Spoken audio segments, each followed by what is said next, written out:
नमस्कार। आज की वीडियो में बात करेंगे प्रेजेंट में जो भारत और चीन के बीच जो है लद्दाख की सीमा पर जो जारी है विवाद, उसकी बात करेंगे। सीमा पर भारत और चीन के बीच छिड़ा हुआ जो विवाद है, लगभग 1965 के बाद पहली बार ऐसा हो रहा है कि दोनों पक्ष जो है इतना आक्रामक हुआ पड़ा है।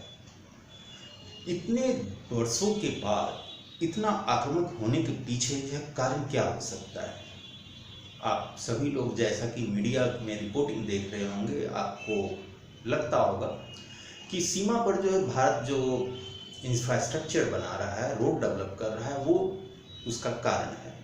वो तो कारण है, तत्कालिक कारण है, लेकिन इसके पीछे जो बहुत बड़ा कारण छिपा है जिसकी वजह से चीन बेचैन हुआ पड़ा है, उसका जो है विश्लेषण जो है आपको जो है इस वीडियो में मैं दूंगा कि क्यों आज जो है चीन इतना आक्रामक हुआ पड़ा है लद्दाख क्षेत्र में।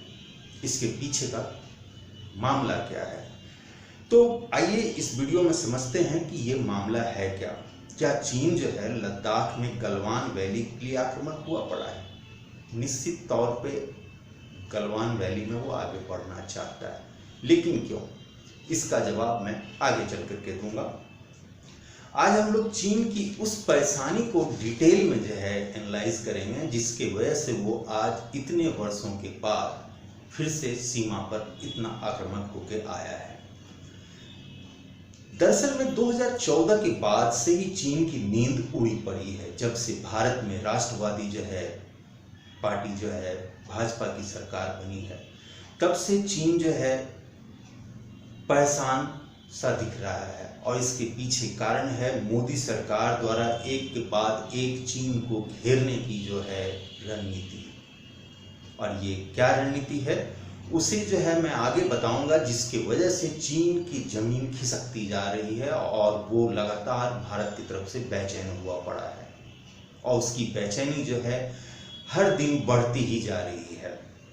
दरअसल इस विवाद के पीछे मुख्य मुद्दा है चाइना पाकिस्तान इकोनॉमिक कॉरिडोर। वर्तमान में सीपीईसी जो है कहीं भी इसमें नहीं आ रहा है, लेकिन वास्तव में इसके पीछे जो मुख्य है वो है सीपीईसी, जिसकी वजह से चाइना आज इतना आक्रामक हुआ पड़ा है। और ये सीपीईसी को मोदी सरकार जो है हर हाल में रोकना चाहती है, किसी भी सूरत में इसे जो है वो क्रियान्वयन नहीं होने देना चाहती है। और इसी का परिणाम है कि चीन बौखलाहट में सीमा पर जो है इस तरह का हरकत कर रहा है। आइए डिटेल में जाते हैं कि क्या है पूरा मामला। चीन के इस बौखलाहट को समझने के लिए मैं आपको थोड़ा सा पीछे लेके चलता हूं। 2005 जब चीन ने दक्षिण चीन सागर से लेकर मलक्का स्ट्रीट, बंगाल की खाड़ी, अरब सागर तक बंदरगाह, हवाई अड्डा, निगरानी तंत्र बनाना शुरू कर दिया था और इसको जो है वो जो है पर्ल ऑफ स्प्रिंग का नाम दिया। इस अभियान के तहत वो जो है पूरे जो हिंद महासागर में भारत के वर्चस्व को तोड़ता हुआ जो है अपना वर्चस्व स्थापित करना चाहता था। और इसी रणनीति के तहत वो जो हिंद महासागर के तमाम देशों में जो है ऋण का लोभ में फंसा करके वहाँ की जमीन जो है एनकेन पर रेंज जो है हासिल कर रहा था, वहाँ सैन्य अड्डा जो है और बंदरगाह स्थापित कर रहा था। इसके पीछे जो है उसका जो कहना था कि ऊर्जा स्रोतों को ढूंढना और समुद्री मार्ग को जो है लुटेरे से सुरक्षित बनाने के लिए वो ये कार्य कर रहा है, लेकिन वास्तविकता तो कुछ और थी। परंतु ये बात भी किसी से छिपी नहीं है कि हिंद महासागर में चीन का उद्देश्य क्या था और क्यों वो इतना जो है आक्रामक तौर पर जो है चीन हिंद महासागर और भारत के पड़ोस देशों में जो है अपना जाल बिछाता जा रहा था। साल बदला, 2014 आया। 2014 में चीन ने सीपीईसी की घोषणा की। ये सीपीईसी प्रोजेक्ट जो है दक्षिण पाकिस्तान के ग्वादर से पश्चिम चीन के कास्कर को जोड़ने वाली 2500 किलोमीटर की सड़क परियोजना है, जो पाकिस्तान की बलूचिस्तान, गिलगिट बाल्टिस्तान, पाक अधिकृत कश्मीर से होकर के जो गुजरती है। और इसलिए भारत ने इसे अपनी संप्रभुता का उल्लंघन करार दिया और इसे अपनी संप्रभुता पर हमला करार दिया।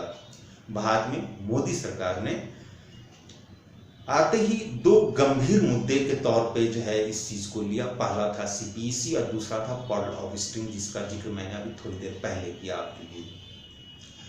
मोदी सरकार को ये दोनों जो है मुद्दा जो है विरासत के तौर पे पूर्ववर्ती सरकारों से हासिल हुआ था। पहले समझते हैं कि सीपीईसी से चीन को क्या फायदा है और भारत को क्या नुकसान है। सीपीईसी जो है अगर बन जाता है तो चीन को तेल के इंपोर्ट में काफी फायदा होने वाला है, क्योंकि वर्तमान में जो चीन का जो तेल का सारा मध्य पूर्व से जो खरीद है वो हिंद महासागर से होकर दक्षिण चीन सागर से होकर के जाता है, और जिससे तेल के ट्रांसपोर्टेशन का खर्च बढ़ जाता है और समय भी ज्यादा लग जाता है। सीपीसी यदि तैयार हो जाता है तो ये तेल हॉर्मुज की खाड़ी से ग्वादर और वहां से सड़क मार्ग से चीन पहुंच जाएगा, जिससे चीन को समय और पैसे दोनों की बचत होगी। तो ये था चीन को होने वाला फायदा। अब सीपीईसी भारत को क्या नुकसान है?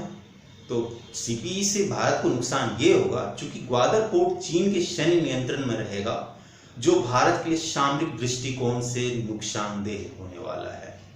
दूसरा, युद्ध की स्थिति में चीन भारत को गुजरात राजस्थान बॉर्डर पर जो है घेर सकता है, ग्वादर की तरफ से आकर के। युद्ध की स्थिति में खाड़ी देशों से भारत का आने वाला तेल की सप्लाई को वो रोक सकता है, क्योंकि वो मुहाने पे बैठा होगा। इसके अलावे सीपीसी गिलगिट बाल्टिस्तान और पीओके से होकर के गुजरता है, इसलिए ये भारत की संप्रभुता का उल्लंघन है, और यदि यह बन जाता है तो भारत जो है हमेशा के लिए इस क्षेत्र से अपना अधिकार खो बैठेगा। तो ये है सीपीईसी से बनने से जो है भारत को होने वाला नुकसान, और यही वजह है कि भारत सरकार इसको हर हाल में रोकना चाहती है। तो ये तो था सीपीईसी का बात। अब आगे बढ़ते हैं कि मामला इतना गर्म क्यों होता जा रहा है। 2014 से अब तक सीपीईसी को लेकर रोकने के लिए मोदी सरकार ने कई कदम उठाया है। अब जैसे कि मई 2016 में चीन नियंत्रित ग्वादर बंदरगाह को घेरने के लिए जो है वहां से 75 किलोमीटर दूर ईरान के चाबहार पोर्ट का विकास का काम मोदी सरकार ने शुरू कर दिया, और जो कि 2003 में जो है यूपीए सरकार के द्वारा जो है चालू किया गया था, लेकिन उसको बाद में ठंडे बस्ते में डाल दिया गया था। अगस्त 2016 में विदेश नीति को बदलते हुए मोदी सरकार ने लाल किला से ये घोषणा कर दिया कि वो बलूचिस्तान के नागरिकों का अभिनंदन करते हैं, और इसका उद्देश्य था बलूचिस्तान की आज़ादी को नैतिक समर्थन देना। और ये कूटनीति का वो चाल था जो कि मोदी सरकार ने वहां से चाइना को घेरना शुरू किया। वैसे पाकिस्तान तो गाहे बगाहे ये आरोप लगाता रहता है कि भारत जो है बलूचियों को जो है सैन्य समर्थन देता है, ट्रेनिंग देता है, हथियार देता है और वहाँ पे उग्रवाद को भड़काता है। बलूचिस्तान के लोग भी सीपीईसी को नहीं चाहते हैं, क्योंकि उनका मानना है कि चीन जो है बलूचिस्तान के प्राकृतिक संसाधनों को लूटने के लिए ये सीपीईसी का जाल बिछा रहा है। मोदी सरकार की नीति है कि बलूचिस्तान एक अलग देश बने, और ग्वादर बलूचिस्तान में है। अगर ये अलग देश बन जाता है तो सीपीईसी प्रोजेक्ट ऐसे ही जो है ध्वस्त हो जाएगा। इसके अलावे आप न्यूज में अक्सर सुनते होंगे कि बलूची लोग जो है सीपीईसी के विरोध में जो है उसके निर्माण में लगे हुए चीनी जो है मजदूरों को हमेशा जो है मारते रहते हैं, हमला करते हैं, और उसको जो है रोकने की भरपूर कोशिश कर रहे हैं। अब यहाँ से आगे बढ़ते हैं 4 जून 2016 की तरफ। पीएम मोदी अफगानी राष्ट्रपति जो है अशरफ गनी के साथ मिलकर करके जो है इंडिया अफगानिस्तान जो है फ्रेंडशिप डैम का उद्घाटन करते हैं। ध्यान दीजिएगा कि भारत जो है भूटान के बाद अफगानिस्तान को सबसे ज़्यादा आर्थिक मदद पहुंचाता है। भारत अफगानिस्तान की दोस्ती की वजह से वहाँ का जो है सोशल सिस्टम में, एनजीओ में, गवर्नमेंट के अंदर जो है भारत की पकड़ बहुत ही ज़्यादा मजबूत हुई पड़ी है आज की डेट में, और वहाँ पे रॉ का नेटवर्क भी काफ़ी फला फूला है और काफ़ी मजबूत स्थिति में है। अब ये मामला तो यहाँ तक तो ठीक है। अब देखिए यहाँ के आगे का मामला क्या होता है। अमेरिकी राष्ट्रपति ट्रंप जो है अफगानिस्तान से जो है निकलना चाहते हैं, अपने सैनिकों को वापस बुलाना चाहते हैं। वो जो है अपनी चुनावी मुद्दा में इसको शामिल कर रखें कि वो वहाँ से बाहर चले जाएंगे और नाटो सैनिक भी वहाँ से जाएंगे। इसके लिए अमेरिका जो है भारत से ये अनुरोध करता है कि भारत जो है वहाँ पे अपना जो है छवि को इस्तेमाल करते हुए अपना जो है रोल अदा करे और शांति सैनिक वहाँ भेजे। भारत सरकार इस चीज़ को जो है नज़रअंदाज कर देती है।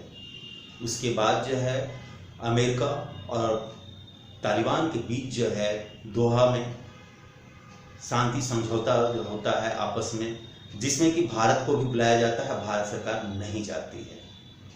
भारत सरकार ये कहते हुए उस समझौते वार्ता में शामिल नहीं होती है कि उसमें जो है अफगान सरकार का कोई प्रतिनिधित्व है ही नहीं, इसलिए इसका कोई मतलब नहीं बनता है। इसके बावजूद भी दोहा में जो है पाकिस्तान, अमेरिका, रूस, चीन और तमाम जो जिसके स्टैक लगे हुए हैं उसमें सारे देश वहाँ पे मिल करके इस शांति समझौता पे आगे वार्ता करते हैं और काफ़ी हद तक समझौता के करीब भी पहुँच जाते हैं। लेकिन बाद में समझौता जो है करने के करीब जब पहुँचते हैं तो उनको लगता है कि जब तक इसमें भारत नहीं शामिल होगा ये समझौता कार्यान्वित नहीं हो पाएगा। और इसी बीच जो है रूस जो है CPEC से जोड़ने की घोषणा कर देता है, क्योंकि रूस को ये चिढ़ होता है कि भारत जो है अफगानिस्तान में अमेरिकी हितों की रक्षा कर रहा है। यहाँ पे रूस की एंट्री होती है और रूस की अगर इसमें शामिल हो जाने से मामला और पेचीदा हो रहा था। इसलिए भारत सरकार ने वहाँ फिर अपना रणनीति बदला और S-400 की डील जो चल रही थी रूस के साथ उसे जो है ठंडे बस्ते में डालने की प्रक्रिया शुरू कर देती है। नतीजा होता है कि रूस बेचैन होता है और फिर से भारत से रिक्वेस्ट करता है S-400 डील को आगे बढ़ाने के लिए। बदले में भारत जो है ये डिमांड रखता है कि रूस जो है CPE से दूरी बनाए और S-400 डील को पूरा करने के लिए, चूंकि अभी रूस की जो है इकोनॉमिक कंडीशन आपको पता होगा कि विश्व में उसकी अर्थव्यवस्था जो है 15वें स्थान पे जा चुकी है और उसे जो है इस डील की बहुत ही सख्त जरूरत थी, जिसकी वजह से जो है रूस जो है CPEC से किनारा कर लेता है और भारत S-400 की डील को आगे बढ़ा देता है। और भारत रूस को ये भी कन्विंस कर देता है कि उसका हित जो है अफगानिस्तान में जो है काफ़ी हद तक सुरक्षित होने जा रहा है, क्योंकि अमेरिका वहाँ से बाहर जा रहा है और अमेरिका के बाहर जाने से उसका हित सुरक्षित होगा और भारत का भी हित सुरक्षित होगा। और ये कह कर करके रूस को अपने पक्ष में ले लेता है। उसके बाद जो है फिर दोहा में जो है बैठक होती है, जिसमें अमेरिका फिर भारत से रिक्वेस्ट करता है कि भारत उसमें शामिल हो समझौता वार्ता में। भारत इस बार भी जो है शामिल नहीं होता, अपना एक सदस्य भेज देता है पर्यवेक्षक के तौर पे। अंदर खाने में जो है भारत सरकार और अमेरिका के से ये बातचीत होती है कि अमेरिका तो जो है वहाँ से अपना जो है सैनिक को लेकर के निकल जाएगा। वहाँ की आर्थिक सुरक्षा और सैनिक जो है रूप से वो जो है बहुत ज़्यादा जो है खतरनाक स्थिति बन जाएगी। और उसमें भारत का क्या, भारत का तो वहाँ पे करोड़ों अरबों डॉलर का जो इन्वेस्टमेंट है वो तो भारत का डूब जाएगा। बदले में भारत को क्या मिलेगा? तो यहाँ पे मोदी सरकार और जो है अमेरिकी गवर्नमेंट के बीच कूटनीतिक तौर पे ये रजामंदी बनती है कि इस डील को फाइनल होते ही अफगानिस्तान से अमेरिका बाहर जाएगा और इसके बदले में जो है भारत सरकार का जो है लंबित मामला जो है पाकिस्तान के साथ, चाइना के साथ, उस पे भारत सरकार के पक्ष में ये सारे यूरोपियन देश खड़े रहेंगे। और यही पे चीन का टेंशन बढ़ जाता है। क्यों? क्योंकि जैसे ही उधर ये डील फाइनल हुआ और ये जो है कूटनीतिक तौर पे जो है रजामंदी बनते ही इधर भारत में भारत सरकार ने कश्मीर में धारा 370 को हटा देती है, क्योंकि भारत सरकार को इंश्योर कर दिया जाता है कि पश्चिमी देश इसमें पैर नहीं डालेंगे और भारत के पक्ष में जो है कहीं भी खड़ा होना हुआ तो होंगे। और ये उधर से सिक्योरिटी मिलते ही भारत सरकार जो है यहाँ भारत में कश्मीर का 370 को धराशायी कर देती है और कश्मीर राज्य को 2 केंद्र शासित प्रदेश में बांट देती है। चूंकि कश्मीर का मामला जो है यूएनओ में गया हुआ है, इसलिए करके 2 यूनियन टेरिटरी में बांट देने के बाद लद्दाख अलग हो जाता है, जिसका कानूनी पेचीदगी कम हो जाएगा और इस तरह से चीन का अक्साई चीन एरिया को निपटना फिर आसान हो जाएगा, क्योंकि वो फिर विवादित क्षेत्र से बाहर हो जाएगा। और यहीं पे जो है चीन भी बेचैन होता है और पाकिस्तान भी बेचैन होता है, क्योंकि 370 हटते ही जो है संसद में मोदी सरकार का ये घोषणा कि गिलगिट बाल्टिस्तान, पीओके और अक्साई चीन भी हमारा और इसे हम लेकर रहेंगे, ये चीज जो है उनको बेचैन कर देती है। और अभी जो है लद्दाख का जो स्टैंड ऑफ है उसके पीछे यही बेचैनी है और इस बेचैनी का तत्कालिक कारण बन रहा है वो रोड दौलत बेग ओल्डी से लेकर करके लेह तक जोड़ने वाली जो वो सामरिक महत्व की रोड है, वो तत्कालिक कारण बन रहा है। उसका पीछे कारण ये है कि अगर ये रोड कंप्लीट हो जाता है तो सामरिक दृष्टि से महत्वपूर्ण जो है दौलत बेग ओल्डी जो है सैन्य अड्डे पे जो है भारत तुरंत रसद पहुंचा सकता है और तमाम जो है बॉर्डर का जो इलाका है वहाँ पे सैन्य जहाज सामान तुरंत पहुंच जाएगा, जो कि पहले काफी लंबा समय लगता था। इसके अलावे दौलत बेग ओल्डी जो है का जो पोजीशन है वो ऐसा है कि आप अगर नक्शे में देखें तो वो जो है काराकोरम राजमार्ग जो चीन ने बनाया है उससे मात्र जो है 5-6 किलोमीटर या 10 किलोमीटर की दूरी पे है। वहाँ से भारत जो है काराकोरम राजमार्ग पर ही निगरानी रख सकता है और अगर भविष्य में किसी तरह का कोई सैन्य जो है हलचल पैदा होती है तो भारत उसका फायदा उठा के काराकोरम राजमार्ग को ब्लॉक करते हुए जो है अक्साई चीन को पूरा अपने कब्जे में ले लेगा, जिससे चीन का सीपीईसी जो है पूरी तरह से ध्वस्त हो जाएगा, जहां पे चीन ने अरबों खरबों डॉलर का इन्वेस्टमेंट कर रखा है। तो ये थी लद्दाख पे चीन की बेचैनी, जो कि जो है अभी सामने आ रहा है। लेकिन अभी तत्कालिक कारण के तौर पे आपको जो है सिर्फ दौलत बेग ओल्डी तक जाने वाली वो रोड का कंस्ट्रक्शन दिख रहा है।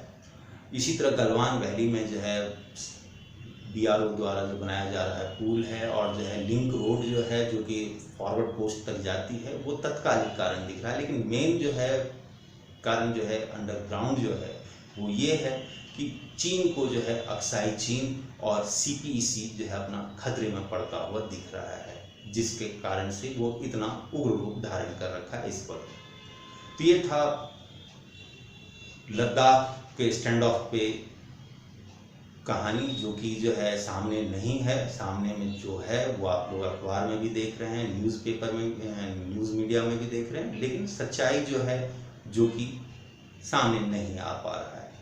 और ये मैंने स्टडी रिपोर्ट आपके लिए तैयार किया और आप तक पहुंचाया है। अगर आपको ये वीडियो अच्छा लगा, लाइक करें, सब्सक्राइब करें और हमें अपना सहयोग देते रहें, ताकि मैं हमेशा आपके लिए इसी तरह ज्ञानवर्धक अच्छा कंटेंट लेकर आता रहूँ। तब तक के लिए इजाज़त दीजिए, फिर आता हूँ अगले वीडियो में कुछ इसी तरह का नए सब्जेक्ट को लेकर के। तब तक के लिए धन्यवाद।